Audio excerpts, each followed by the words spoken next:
Oh man, starting's always so hard, eh? What a crazy thing. Okay, here we are. I'm Simon, this is Beez Neez Recording, and today we're joined by Liam Hopkins, and we've got his song in front of us here called Hard on Your Heart. Liam, welcome to the program. Thank you, Simon. Happy to be here.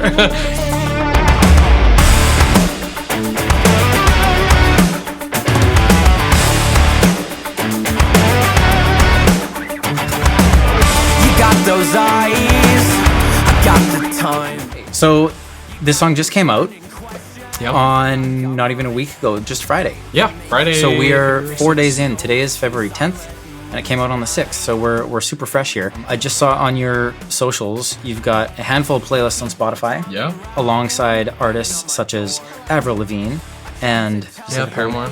Paramore, and a Fortunes couple and other Wayne, things. Stacey's Yep. Mom. There you go. There was lots of classics in that. I saw the couple playlists there. was So really that's cool. great. It's nice to have those playlists happening right off the bat because it doesn't always happen to like fall into that. And a lot of it it seemed like the Spotify gods, if you will, felt it to be kind of 2000s pop rock, 100%. which I think is accurate to what we were going for. Now, this was a co-write. Yes. And when we wrote this one, we were pretty stoked on Boys Like Girls. I think that's my memory of it. Is that true? The song that like directly inspired this song is Blood and Sugar. Blood and That's Sugar. the name of the song, and that song is so fantastic. I love the production on that song. I love the feel of it. It had these really big shots, and if you go listen to the song, you'll know exactly what I'm talking about. But I wanted something that had that cool feel with the shots, and I was like, we should just do that. And there was a lot of other like sort of inspiration for this track, sort of like that like 2010 stuff. That Stacey's Mom, that's kind of a bit of the influence in here. Other songs like that, you know, Teenage Dirtbag, Weedus, you know, just like classic 2010s, pop rock, pop punk stuff that kind of shaped the whole vibe and sonic background of this track. It's interesting to see like where we started, where we ended up, and people's perception of that end result. And I think it's pretty in line. Like I think it definitely came full circle. I think it does the thing. It does the thing. I like that. So the overall workflow of this, how many layers and stuff are in here? We actually did this pretty quickly. So Yeah. drums were recorded at your place. Yeah. It was all done before the studio was actually done. So we had put a snake, like a 24-channel snake, through the floor and used my 3 Audient 8-channel preamps. I can't remember what the model number is, but Audient preamps, nice and clean. running through my Lynx Aurora N into my MacBook Pro, and that was how we had everything set up. And it was super like kludgy, and we were working out how to like get headphone levels right and talkback levels, and there was a lot of kludginess to it, but it worked. Super kludgy. Super kludgy. Yeah, it was interesting. I think we were just talking about this before we turned the camera on, but like I was almost better off listening to the drums just ambiently through the hallway spilling through because we had to have the click track so loud. And I think there was something going on between the difference of what I was hearing and you, even though it was supposed to be the same thing. Because I think I had so much click that I almost couldn't hear the drums of the track at all. Like it was almost unbearably loud. I worship the click like it's my... it's my god. So yeah, well, and especially when you're drumming and hitting so hard, you need the click to be the loudest thing. Otherwise, it's so easy to get lost. So I've hit drums hard for sure, and we'll get to that. So we have drums, and then we get into some percussion stuff. There's quite a few layers here, mostly claps and tambourines. A shaker. Yeah, shakers in the verse. We'll get into that. Very simple bass thing, which we came full circle in this too, which we'll get into. Acoustic guitars, just to add a little bit of texture. A singular rhythm strat track. Yeah. Then we've got all the main rhythm guitars. Yeah, it's a few layers there. Just a few. And then some little ear candy, some leads here, quite a few synths. It's funny, actually, looking at this now, it's sort of almost like a wall of sound approach. Yeah. Where the lead guitars and the synths and generally like the rhythm guitars and bass as well, everything is almost kind of playing the same thing as each other. Yeah. There's a lot verses. of unison rhythm. Yeah, for sure for the verses. In the chorus and the bridge, things split off a little bit and we've got some differentiation. But the verses everything's just kind of just going for it. And then we get into vocals. And there's actually not that many vocals considering. Yeah. You look at everything else and then you look at the vocals and go, oh. It's pretty tame. Okay, so let's talk about the drums. What part do you want to show the crowd here, Liam? I am a sucker for the interlude. I agree. The little hi-hat thing. Yep, let's do that. That was Simon's idea, by the way. Just like let the record show. Okay, so here's the kind of the second half of the chorus leading into the interlude here of all the drums, including all of our sends and stuff.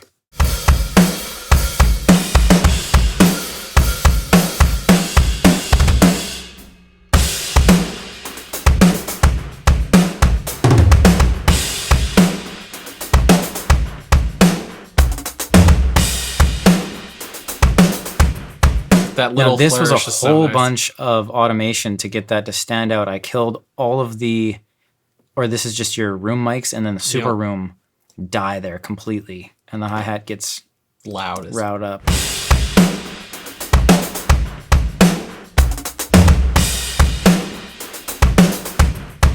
I love that too, and that's actually something I didn't notice you played that in the moment. That was one of those things that I couldn't even hear, and I'm so glad that you did. And this song, I think, is interesting because you had such a good grip on what the parts are and how everything was supposed to feel. Yeah. That along the way, I was kind of like the guardrails on the bowling alley, so to speak, where it's like, you know that you know the target that you're shooting for and you know how to get there. Every now and again, it would, slip away from me, and I'd kind of have to be like, hold on a second, everybody just chill. What are we trying to do here? What's the goal? How do we get there? But this was a perfect example of like, nailed it, strike, done, good, played it great, and you just had it locked in. I'm trying to think of remember, because this was recorded in like September and October. This was it feels like a while ago. A lot has happened since then. For sure. I think actually what it was before, like when we had demoed the song and everything, it was just ta ta ta ta ta ta, and it was the same as it is everywhere else in the song. Oh, right. And you had the guitar flourish, and then I was like, well, why don't I just match that with hi-hat? And that's what happened. So that's a good reason why pre-production is so important, and why sometimes I think it's not the best to track drums first unless you've done in-depth pre-production. Like on our demo, we did everything by some people's standards good enough that it could have been released. Yeah, honestly, we could have probably changed a few things, and then you could totally consider that done. Yeah, and I think for a demo, we kind of overdid it. Actually, we were both pretty excited by the song, and we just wanted to go for it. So, but because of going through that process, now you see, how the parts fit together and what works and what doesn't. Whereas if you start from a jam space and you bring the song into the studio and you say, "Okay, drums, go," fine, but then everybody just kind of plays what they have in their head in their jam space. And when you're in that context, you don't hear the other instruments as much because you're focused on physically playing at the same time. So doing a good chunk of pre-production or a demo or whatever and going through the motions to identify things like that now you can emphasize, right? I think that's really important in any setting where you're dealing with in my case, basically a faux band where I'm playing everything, or even I've got a friend's band who I'm doing some recording and production for, and it was important for them to actually hear each other's parts and go okay, these things aren't working together. And I think a lot of people get way too attached to whatever they wrote, and they feel like this is my thing and this is my baby and it's my precious and whatever. I think it's really important for people to understand that sometimes the part you chose is not the right part, and that happens to me all the time. I think. Well, sure, you got to be aware of the music. It's not a drum solo, it's not a guitar solo, and if it is, then that's fine, and that's your time to shine. But when you're putting together a production where it has to feel together, you have to have a little bit of give and take so that everything can play together. I can play drums like a maniac all day long. Sure. I could have made this so unholy and ridiculous, no one would ever want to listen to this song. Right. But I didn't. Exactly. We're trying to make music here, not choppy drum covers. Yeah. There's the technical side of things, and then there's the music side of things. So that's right. With that in mind, I'm just going to play through this second chorus. We'll let it play all the way through.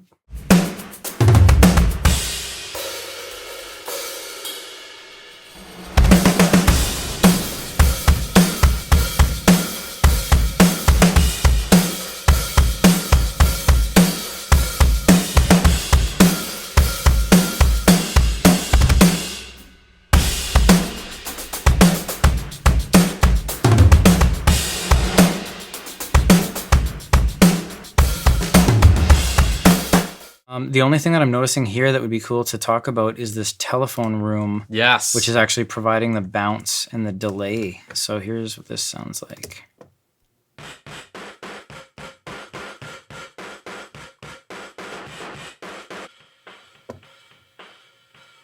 So that's it on its own. Second verse.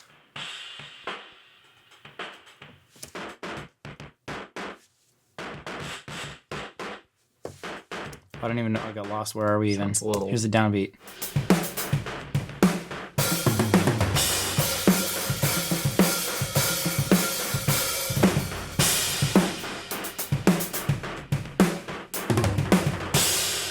Yeah, so it's a fully, so there's not even the dry signal at all. I've got this fully delay only so that it just kind of provides a bit of bounce. Love sound toys. That's right. Sound toys. Tools for music. I think that's their little slogan. Probably. Yeah, I think one more thing to keep in mind, I would say first and foremost, I'm a drummer. So I think about drums more than anything. And something really important I try to tell like people who ask me advice about drumming is play a part that you can play well. Yes. Because playing this song is well within my skill set. Like, there's nothing in this song where I am ever playing going like, this is really hard. Because I don't want to have to worry about the technical aspect of playing a song when I'm recording it. I want to do it to the best of my ability.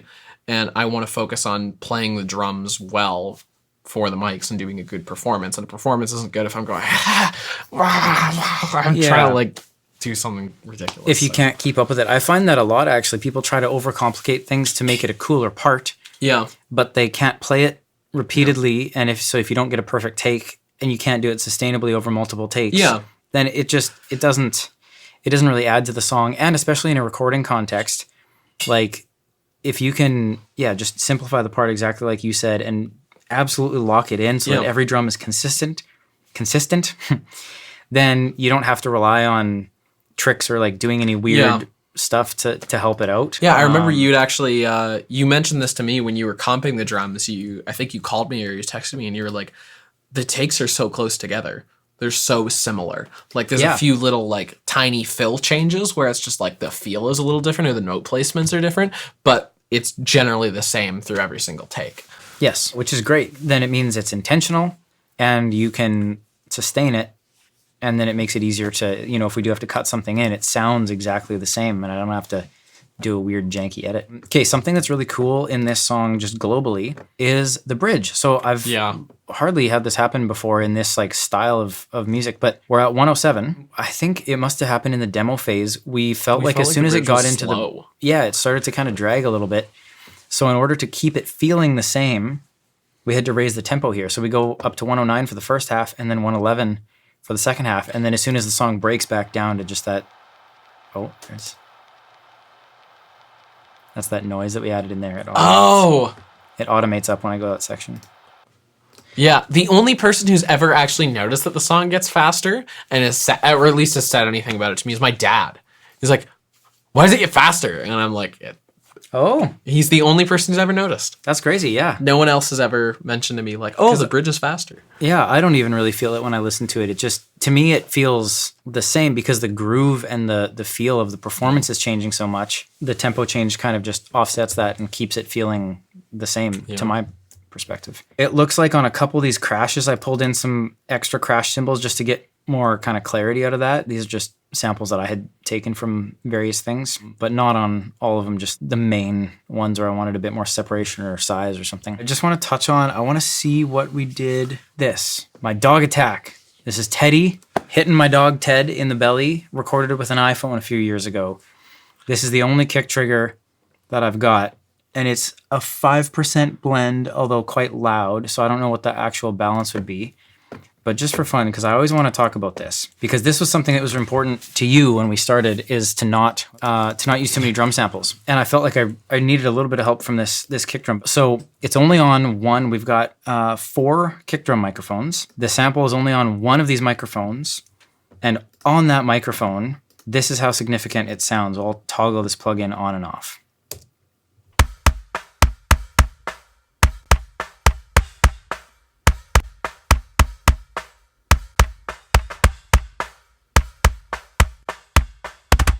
But the thing that's really important about this, though, that's worth noting, is it's so subtle, but in context, it obviously, like, there's a reason why I did it. I'm not just going to go put that in for no reason. But things like this, when there's just like a single hit that needs a little bit of help, or like here, this is another.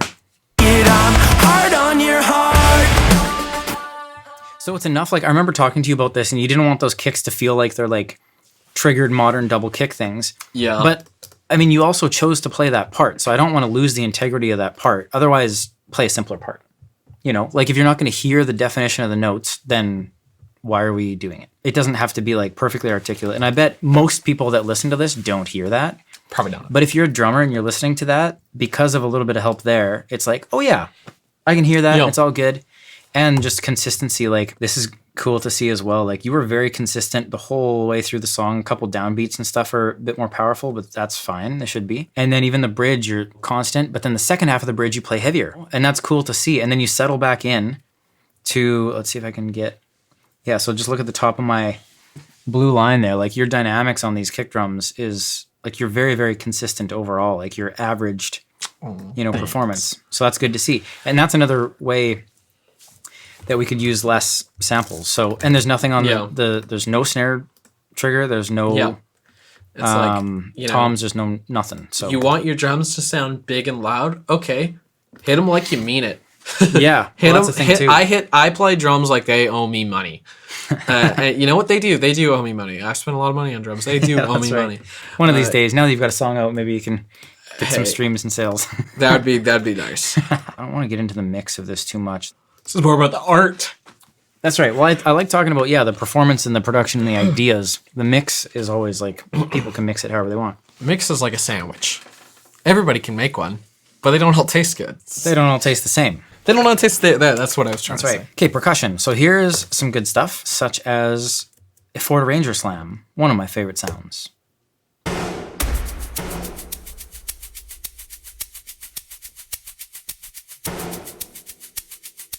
I really like that. It's not a tick. It's like like there's multiple kind of transients to it. So it hugs the kick drum, I find, very well. And it's kind of like it just adds size and weight to that. But yeah, the main things that are perceivable in this, let's cut this down so we know what we're looking at, is really just the shaker. I think you played my red shaker, but then you brought in your yellow shaker and played this as well. So the difference tonally is...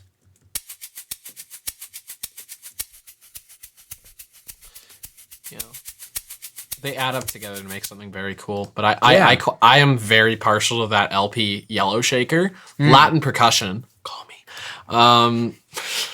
They have the switch shaker, and you can add different bits to it. It's really rad. I find it really useful. So it looks like recording. this. Yeah, it's just yellow, and you can there's a little take twist it apart. thing. It's cool. Yeah. The other stuff here, we've got 2 tambourine layers in the chorus.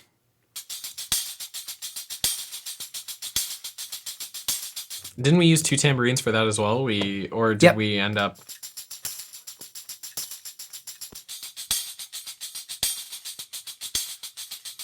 This one sounds like mine. I was about to say, I'm pretty sure we did use yours. No, that's right. Yeah. So this J37 thing is super saturating this tambourine.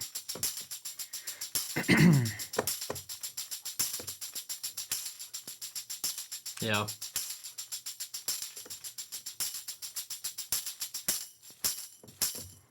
Yeah, it just makes it sound a little bit bigger.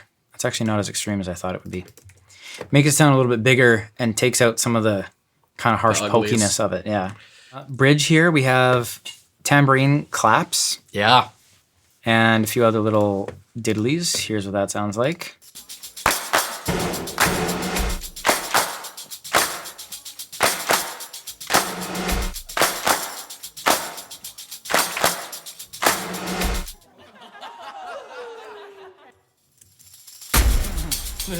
That's fun. I'll overlay that clip because that's from our demo. Yeah, we gotta talk about that for sure. There's a lot of good claps in here. So we have a bunch of gang claps. So originally we actually brought in the claps that were from the demo because they sounded really good. And also at the end of the clap demos, you can hear me, Simon, and Lindy, you can especially hear Lindy's laugh, and it sounds so good. I was like, it has to be in the song because it makes it feel so alive and so it feels like a party. That's right. So here's just those claps from the demo.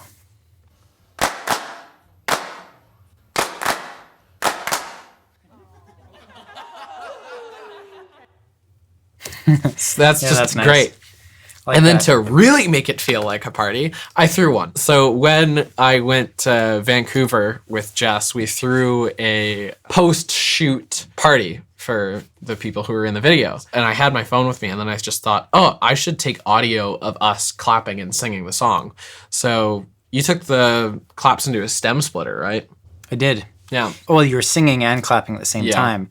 And we used both of it, but I just wanted to place them differently. So I used Logic's stem splitter to get the claps. And here's what those claps sound like on their own.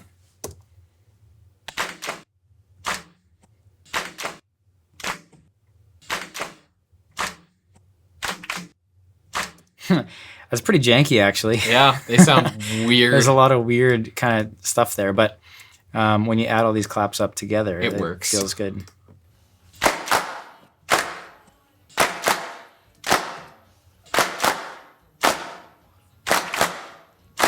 Okay, one more thing that this is super cool is the way that this comes back in.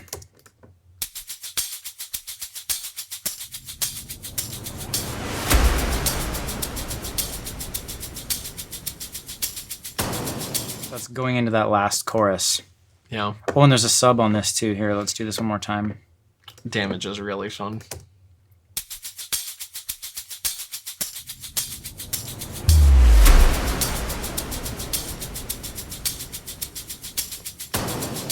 Yeah, I remember having a lot of fun playing with damage before we tracked that. I love that thing. It's so fun. Let's see what this is real quick. Oh yeah, exploding cars. I love it. Yeah, it's so much fun. I think for the bass, we just got you to play one time. Yeah. Track to DI. Now, this is interesting too because the plan changed. Originally, I was trying to work off of like a clean DI and then a reamp and a distorted thing, and there was just a bunch of stuff. I don't think I would have them still. No. We'll never know. Lost. I've got them in a different session, but it was adding up to be such a big, crazy thing that there was just too much of everything. So we had to kind of pare it back to actually be able to hear it. So I focused it way down, and I'm just using the Mixwave Ashdown amp sim, and that is it. There's a little bit of EQ after this amp sim and after Saturn. Where would we be without Saturn? I love Saturn so much. So I'm actually Fab Filter. Tools. rolling- Award-winning plugins for real producers and musicians and artists alike. Wow. Call me. So here's the verse, and I'll shut these things off. So here's just the amp sim.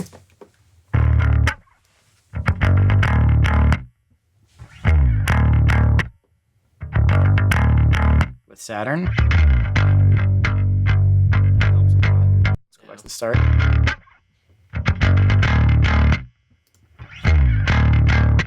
And EQ.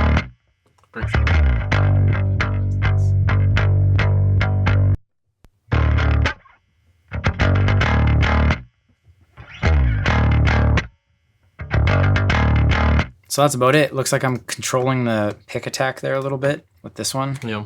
And it had to be very forward sounding like that and not actually very big and bassy to be able to sit where it needed to and not get in the way. There's so much size in this, and that's kind of part of picking the priority of like what holds the weight in the song. Because drums were a huge priority for me, and they take up an immense amount of space and weight. Yeah. And there's I like like a lot of hits happening as well. Yeah. Plus the synths, which we'll get to Yeah. in a minute. Well, I'd love to showcase the bass part in the bridge because it does some cool dancing that Okay, let's bounce back I to feel the like a bass. lot of people don't know is there.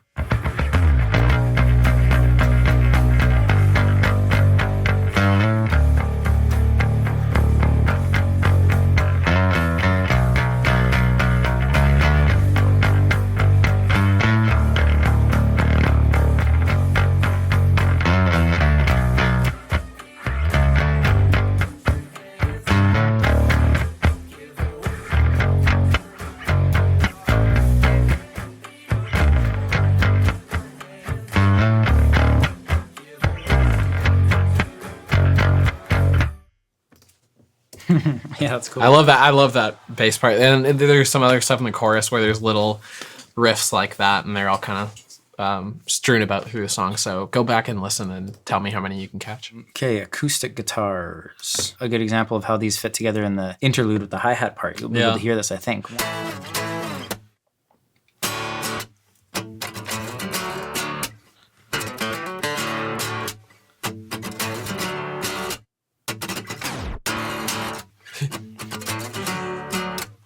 See, that was one of those things where without doing that, it didn't feel like enough of a moment, you know? Because you don't really hear that fade down in the track, but it just, everything has to like follow the feel.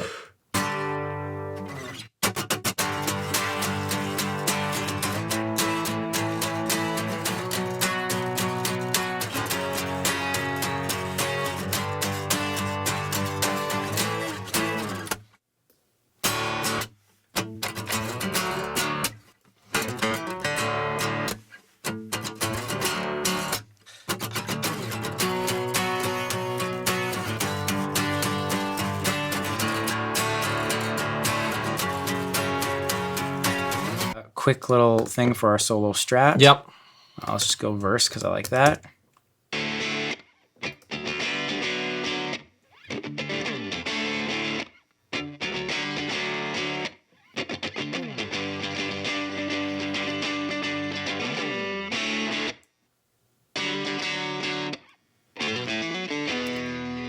The Universal Audio amp sim plugins are ridiculously good. Anybody who tells you that they are not good is lying. They're just wrong. You're wrong. You straight up, you're wrong. Because Universal Audio makes some of the best plugins on planet Earth. And if you use code Liam25 at checkout, you get 25% off your order at universalaudio.com. uaudio.com. But I did run the guitar through this same J35 tape plugin. Oh, and it's on 7.5.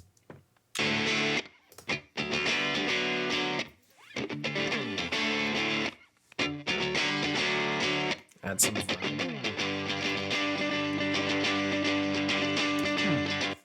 That's more subtle than I remember it being as well, but there you go. Okay, now Devils getting in more the details.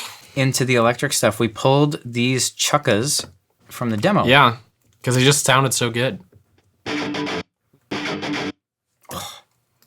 Gnarly. Crazy. Here's all the rhythm guitars in the second verse. Essentially, there's a whole hodgepodge of stuff going on. We have the Rhythm 260. I've got, it's the Marshall Origin through the YCV cab. Oh, 57 and the VR2.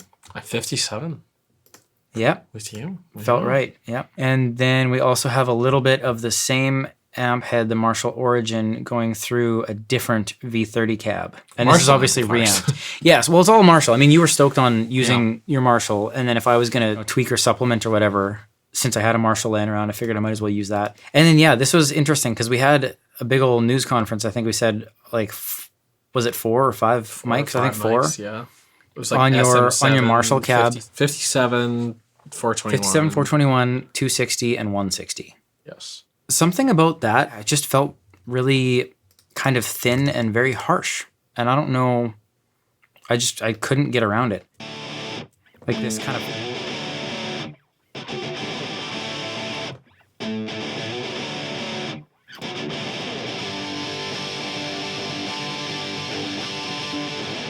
Sounds so mean. Yeah. Very saturated. Tone is very much going after that 2000s blinky tone.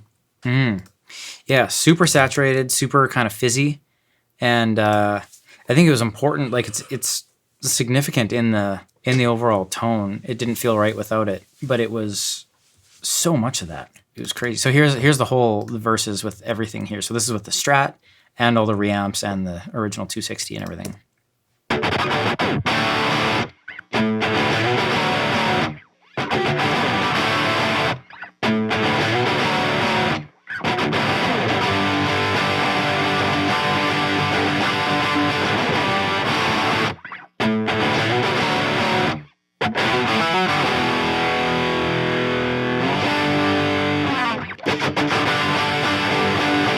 So then it's got all of a sudden a bunch, like a lot more of a focused kind of mid-range thing going on because there's a bunch of synths going on. And the acoustic has the top end kind of thing, how we heard the acoustic before, where it's quite a thinned out acoustic, where it's more percussive and high-endy. And then the synths needed to have like the open breath of the top end. And we originally had a distorted bass as well, but I pared that down because everything had that same fizzy kind of top end distorted character. Once the tones all added up, it kind of turned into a ball of mush a little bit. So I kind of had to pick, you know, what's the most important to keep with that sort of fizzy characteristic. And so there's a little bit of it in the guitar still, but the synths carry most of that, and everything just kind of has a spot now, I find. And with the bass sitting more down in the mids, or in like just a more of a pure sound. I quite like fizzy tones, like that kind of saturated and mid and treble heavy. They're tones that I tend to drift towards, but I also really quite like fizzy drinks, like the refreshing, cool taste of Dr. Pepper. Call me. I think it was a funny thing because like in the moment, the tones that we had sounded pretty cool. And like I like that too. But sometimes things change a little bit once you get it in context. So context matters, kids.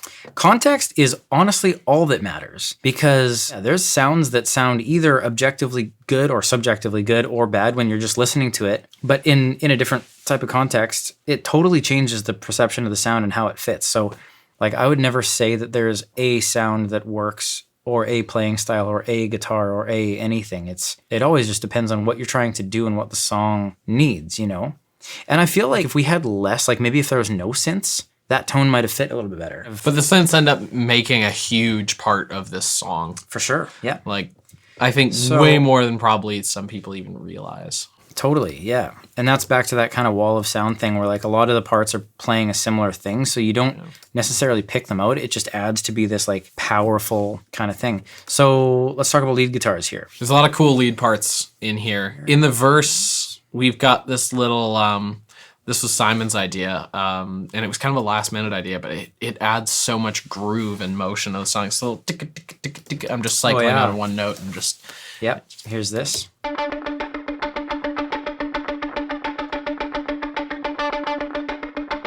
Kind of a little pedal tone in the back, because that's the only thing that sustains through. Everything else is pretty choppy and rhythmic. Yeah, the bend in the intro.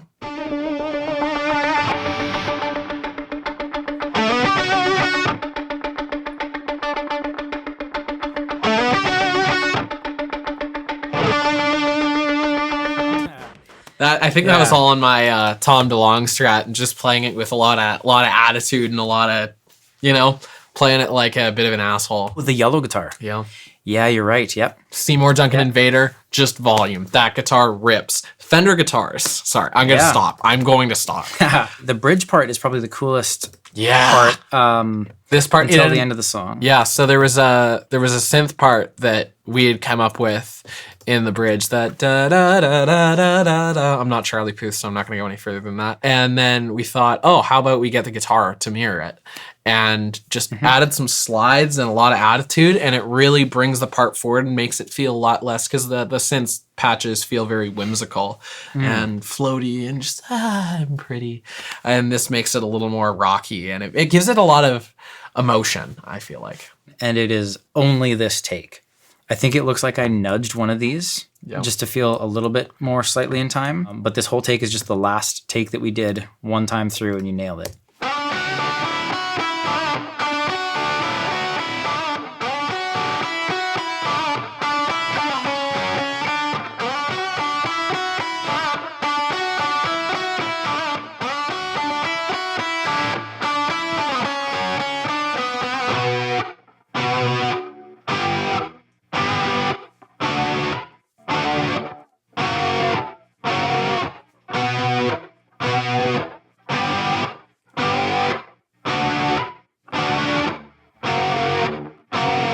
Yeah. Very cool. Those chords add a lot of vibe as well. And coming back into the last chorus, I feel like the lead guitar doing the octave melody adds so much emotion. Yeah.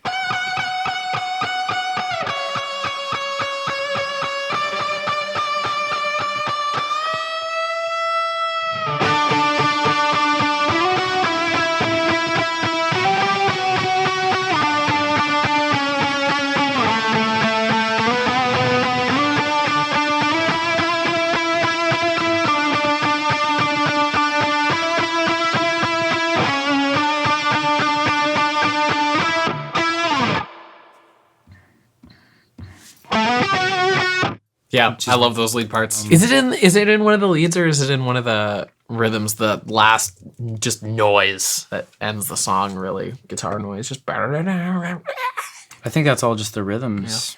Yeah. That's good noise, people. I could listen to that noise all day. I love making it sound like my guitar is a strangled pig. And then we got, this Mellotron thing. This was like your favorite thing. This is like one of my favorite things in the entire song. I'm a sucker for a Mellotron, so if anybody wants to send me one, you can. I won't say no. Is this a Logic breakdown or a sponsor me tape? Both. Something can be multiple things. That's true. That is true. Two things can and exist at once. This melody here, and especially the sound, I think is very important to the song, and it makes it feel extremely intimate to me. At least that's how I feel. Roll the tape.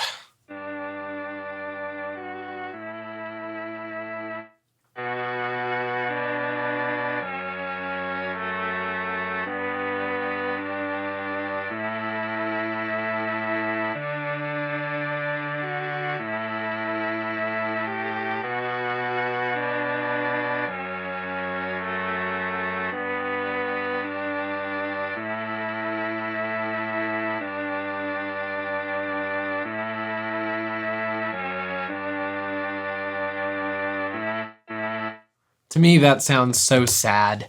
In such a happy song like this, Yeah, you need a little it's a sad. nice contrast. Yeah. Gotta feel the range of emotions. You gotta explore your feelings, people. Okay, synths. This is important. The only thing that is a VST sound or a software instrument synthesizer is this very intro plucky thing, but not even all of it, just some of it, just this. And then you have your sub. Man, yeah, that's rad. Okay, let's listen to all these synths because together these sound so good. Yeah.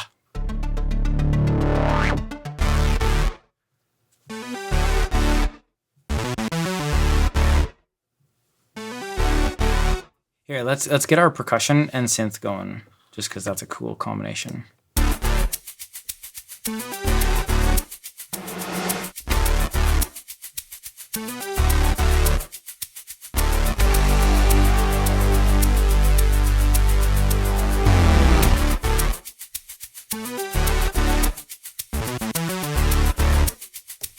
We have clips of this too. We'll insert things like this. And then this.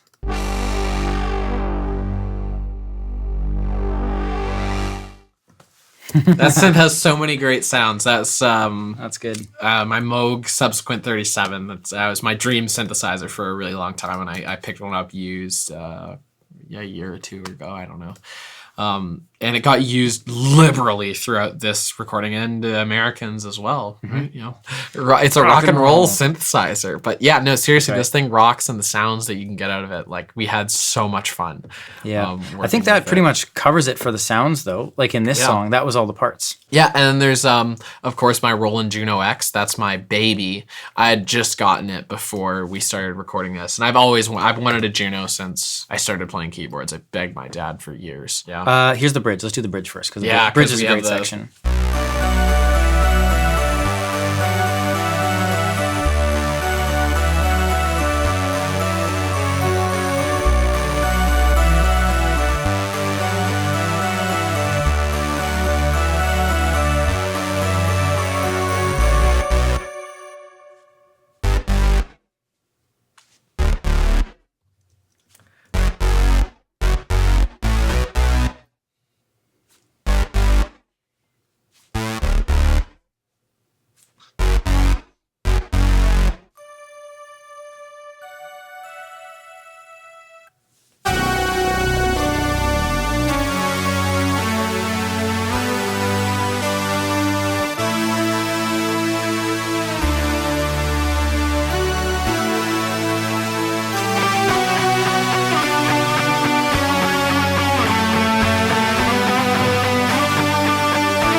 Yeah, choosing to use the slide wheel on the Juno, like the pitch wheel, as opposed to just playing the notes, made a very important distinction in that last chorus, and it tied well with that lead guitar to give it some more emotion, a little more like, whoa, what's going on here?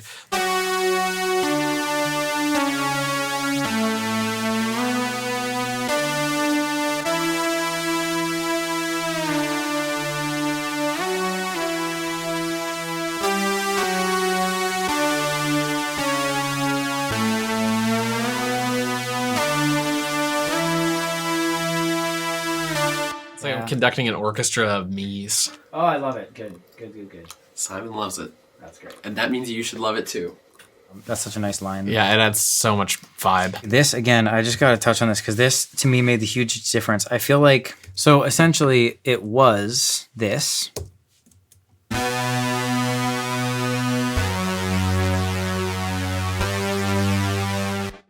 And that's fine.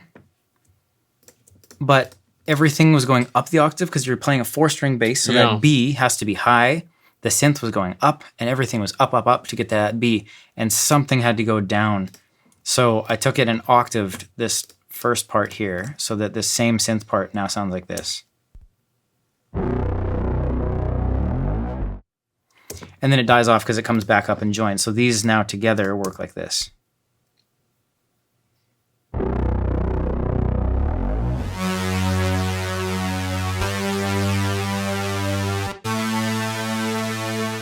So when it comes in, you get all the weight from this because nothing is in this territory at all. Even the bass isn't. Everything's an octave up. So hopefully you can kind of feel that impact in the track. That was something important to me in the mix that I really wanted to keep the integrity of that.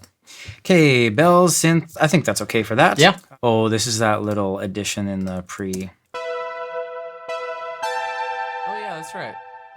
I forgot about that. Vocals. CV12, Sonia.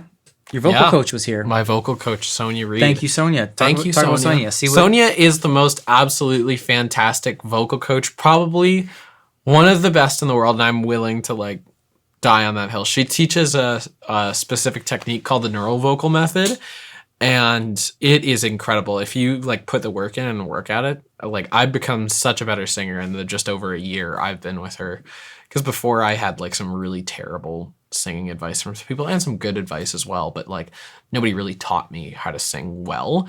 And so it was really important. So I started working with Sonia, and then Sonia was here for the recording process of this. And we were just running through a few things together at the start to get comfortable and to make sure this performance was as good as it can be. And I think it went well. Yeah, great. I think it feels good. It does the thing, as we always say. Yeah, it does the thing. Thank you, Sonia. It's nice to know that you guys have, been working on this song and concepts together. So that when she shows up, I can just make sure that it's capturing and let her handle the notes and stuff. She understands how my voice functions very well and how mentally I come into singing. Yep. Okay, let's see here. Let's maybe play all the vocals. I love an all vocal. I love a full vocal stack. I got you checking corners when you walk in a room. You're getting obsessive, baby, it's all way too soon. You tell me all the time you never really seem to be satisfied. Come on, Jen. I'm not like other girls. I'm like totally different. It's not the things that you say, it's just something you do. Doesn't my love hurt like hell on you? So baby, just say it, I'm hard on your heart.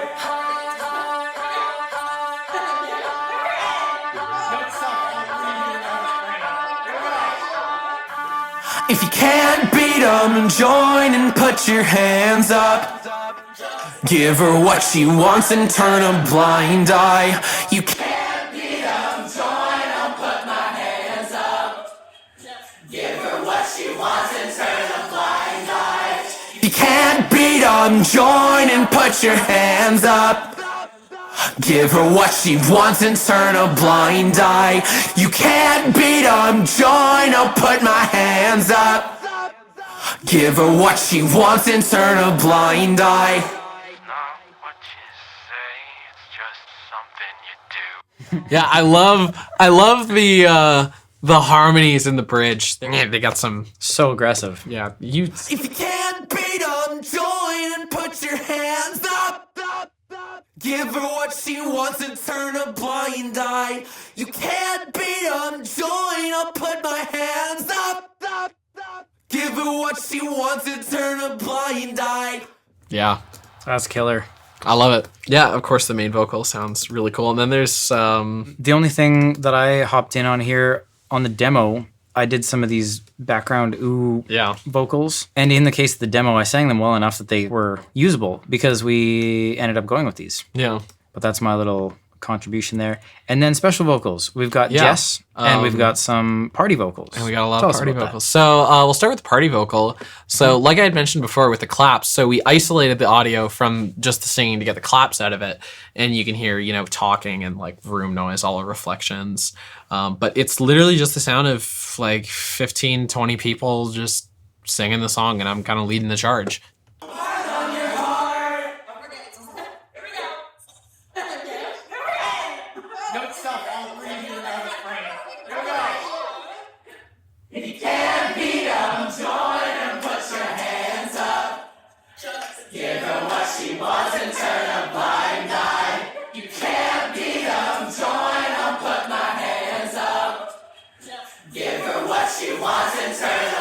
Somebody really wants to say just. Somebody keeps funny. saying just in this. There's mistakes, and that's what makes it great. And Well, it feels this so is, janky. And it's, yeah. How did you record this? Is it with on my your phone? Oh, yeah. It's just okay. like I opened voice notes and. Yeah, saying here. Oh, yeah, in context of the song. See if we can listen for this now. So You can hear me clearly say, "Here we go," and I think that's kind of cool. So baby, just say it, I'm hard on your heart.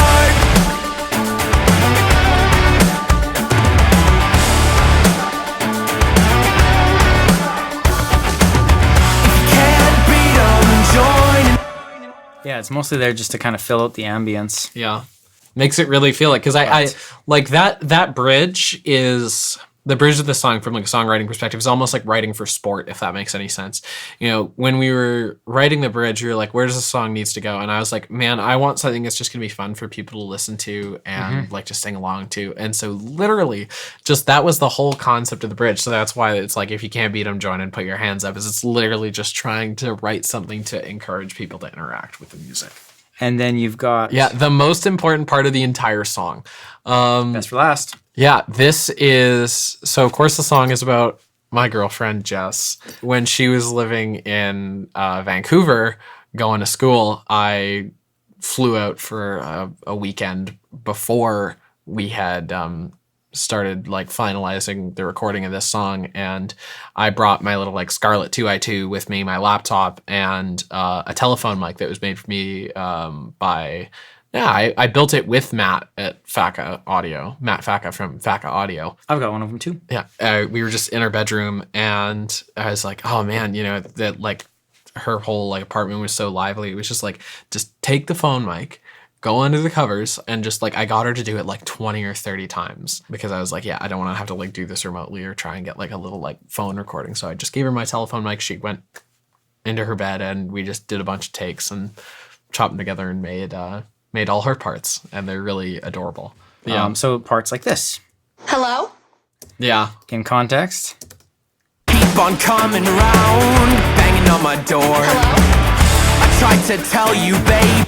She's got a great voice. Not in my world. Little giggle here.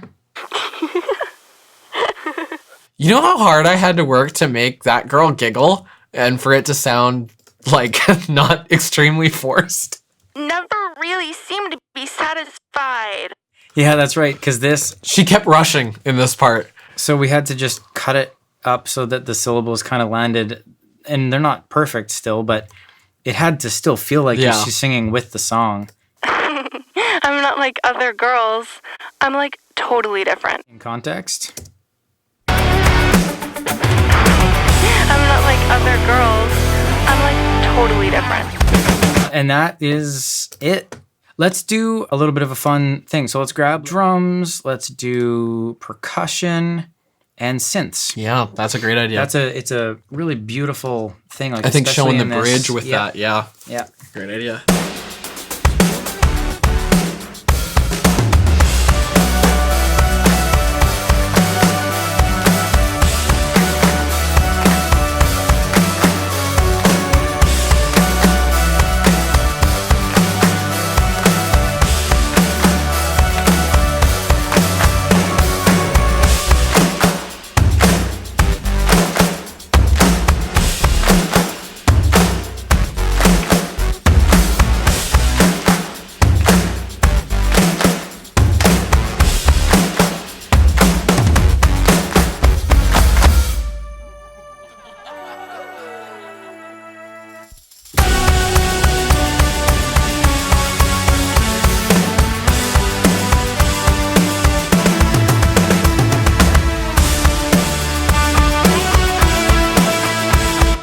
That fill feels so like Phil Collins 80s.